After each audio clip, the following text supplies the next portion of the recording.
منزل نہیں ہے نا، اس کو بیعت ہونے کی ضرورت ہی نہیں ہے، اس کو مرید بننے کی کوئی ضرورت نہیں۔ بیعت صرف اس لیے ہوا جاتا ہے تاکہ ہمارا تزکیہ ہو، نفس کا تزکیہ ہو جائے، یہ پاکیزہ ہو جائے، تاکہ گروتھ ہو، بڑھوتری ہو، یہ سنور جائے، یہ اپنی منزل کو پہنچ جائے، یہ ذلیل و رسوا نہ ہو۔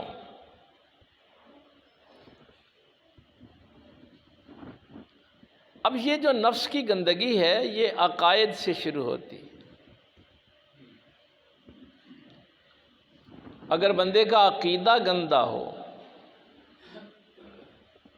تو اس کے آگے سارے اعمال برباد ہو جاتے ہیں۔ عقیدے میں بنیادی عقیدہ توحید ہے۔ اسلام کا جو بنیادی عقیدہ ہے وہ توحید ہے، باقی ہر چیز اسی عقیدے کے ساتھ جڑی ہوئی ہے۔ قرآن کریم میں اللہ تعالیٰ نے پاک پیغمبر صلی اللہ علیہ وسلم کا 4 دفعہ نام لے کے جب ذکر کیا، آپ حیران ہوں گے۔ وما محمد الا رسول، 4 پارہ۔ سورہ فتح کے آخر میں فرمایا محمد الرسول اللہ۔ ختم کی آیت میں آپ کیا پڑھتے ہیں؟ ما کان محمد ابا احد من رجالکم ولکن رسول اللہ۔ اور کلمے میں بھی کیا پڑھتے ہیں؟ محمد الرسول اللہ۔ اب محمد صلی اللہ علیہ وسلم قابل احترام کیوں ہیں؟ اس لیے کہ وہ اللہ کے ہیں۔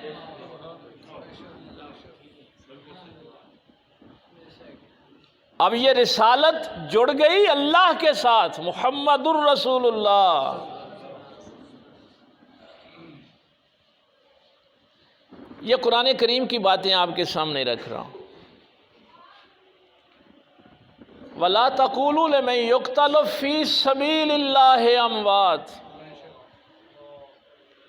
مرنا سب نے ہے، لیکن زندہ وہ ہے جو اللہ کی راہ میں مرے۔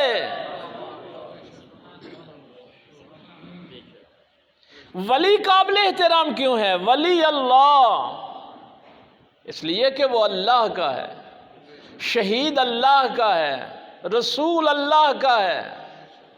تو ہر وہ چیز جو توحید سے جڑتی ہے وہ قابل احترام ہوتی ہے۔ اب اگر عقیدہ توحید میں کفر ہو، شرک ہو، بدعت ہو، تو عقیدہ توحید گندا ہو گیا، برباد ہو گیا نا۔ اب مرشد کا پہلا کام یہ ہے کہ وہ اس کے عقیدے کی گندگی دور کرے، اس کے عقیدے میں کفر نہ ہو، شرک نہ ہو، بدعت نہ ہو، خالص توحید۔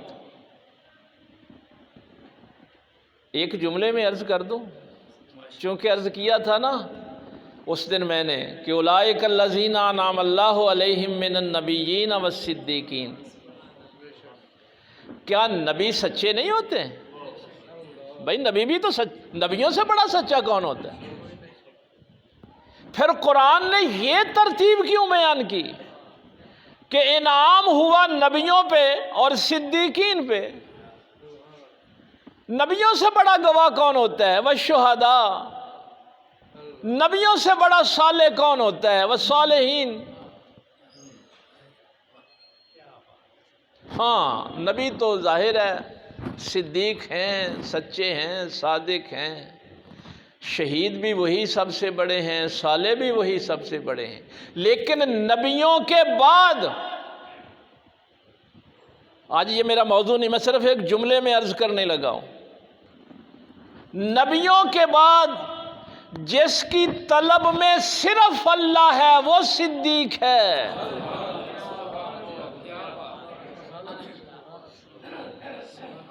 طالب مولا۔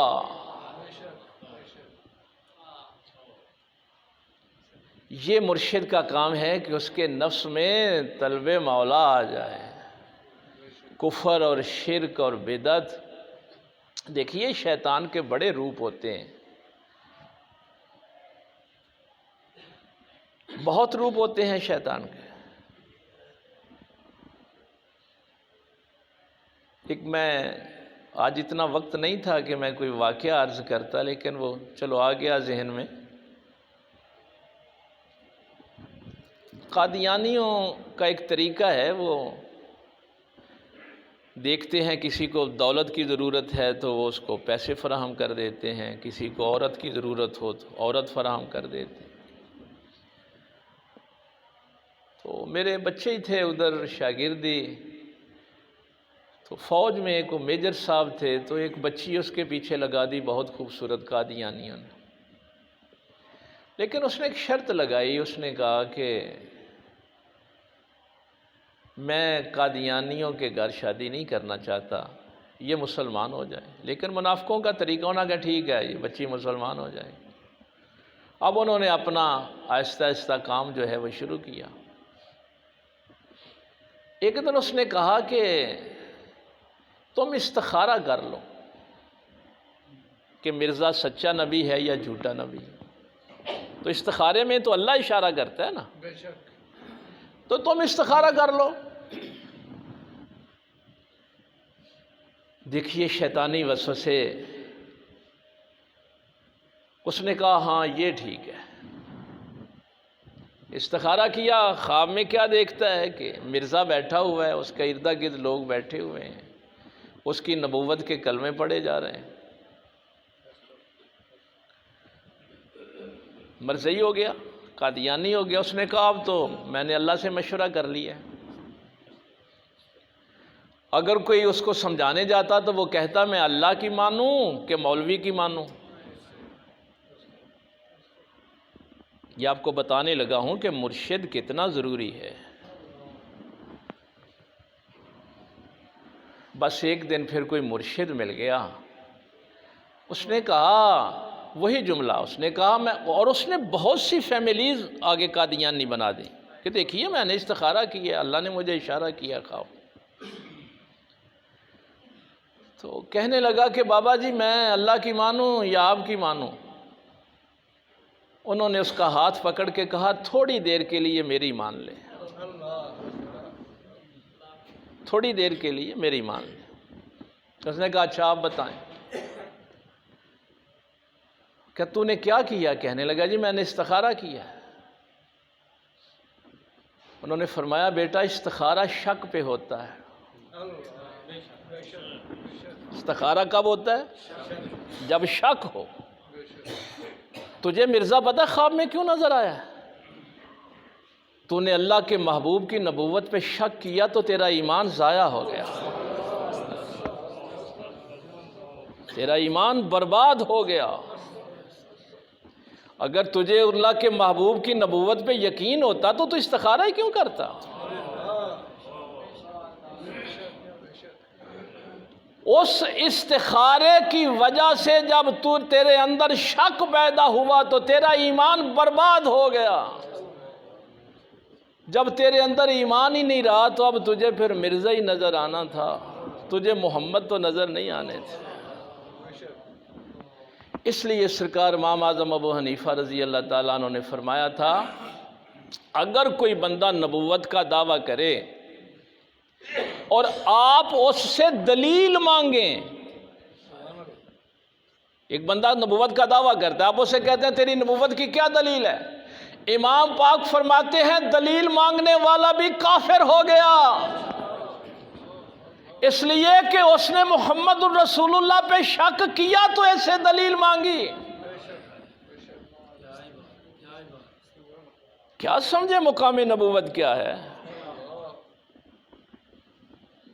اس لیے یہ کفر، شرک، گستاخی، بدعت، ان تمام چیزوں کی پاکیزگی کے لیے مرشد کی ضرورت ہوتی ہے۔ یہ تزکیہ نفس ہے۔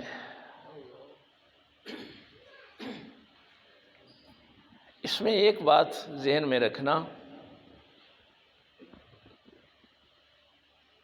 مرشد اللہ والا ہو، کامل ہو، جو اعلیٰ حضرت امام محمد رضا فاضل بریلوی رحمہ اللہ نے فرمایا نا کہ اس کا سلسلہ متصل ہو پاک پیغمبر صلی اللہ علیہ وسلم تک۔ یہ نہیں ہے کہ وہ بیعت کرتا پھر رہا ہے اور خود کسی کامل کا مرید نہیں ہے، پہلے وہ خود کسی کامل کا مرید ہو، فاسق معلن نہ ہو، اعلانیہ گناہ نہ کرنے والا ہو۔ یہ بھی آج کل بدبختی ہے نا کہ لوگ اعلانیہ گناہ کرتے ہیں، اعلانیہ مذاق اڑاتے ہیں شریعت کا، اور ہم ان کی بیعت ہو جاتے ہیں، ان کو ولی اللہ سمجھنا شروع کر دیتے ہیں۔